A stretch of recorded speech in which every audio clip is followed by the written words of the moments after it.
তো হ্যালো বন্ধুরা, দেখো আজকে দোল সবার বাড়িতেই ভালো ভালো রান্না হচ্ছে। তো আমি বানাচ্ছিলাম চিংড়ি মালাইকারি। তো ভাবলাম চলো তোমাদেরকে শেয়ার করি। তো এখানে আমি কাজু বাদাম নিয়ে নিয়েছিলাম, পোস্ত আর সর্ষে আর হচ্ছে কাঁচা লঙ্কা, এটাকে মিক্সারে পেস্ট করা হয়ে গেছে। আর মিক্সারে পেস্ট করে নিলাম আদা রসুন টমেটো আর পেঁয়াজ। আর এখানে দেখো আমি নিয়ে নিয়েছিলাম 400 গ্রাম মতন চিংড়ি।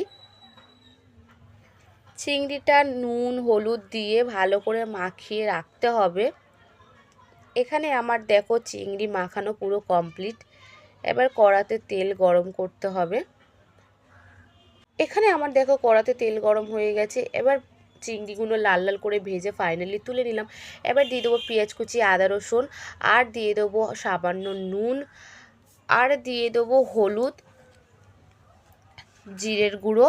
আর তোমরা যেরকম কাঁচা লঙ্কা খাও বা গুঁড়ো লঙ্কা খাও সেরকম দিতে পারো। আমরা গুঁড়ো লঙ্কা বেশি খাই, তার জন্য গুঁড়ো লঙ্কা টমেটো আর দেখো মিক্সারে পেস্ট করা ওইটা দিয়ে দিলাম। দেখো দিয়ে দিলাম চিংড়ি। এবার দিয়ে দিলাম নারকেলের দুধ। জানো তো নারকেলের দুধের ওইটা ভিডিও করতে পারিনি, তার জন্য সরি, নেক্সট টাইম দেখাবো। দেখো ফাইনালি লাস্টে চিনি দিয়ে তুলে নেবে, দেখো কেমন লাগছে। আর ভিডিওটা যদি ভালো লেগে থাকে তো লাইক কমেন্ট শেয়ার অবশ্যই সাবস্ক্রাইব করে দিও। আর দেখা হচ্ছে নেক্সট ভিডিওতে। চলো টাটা।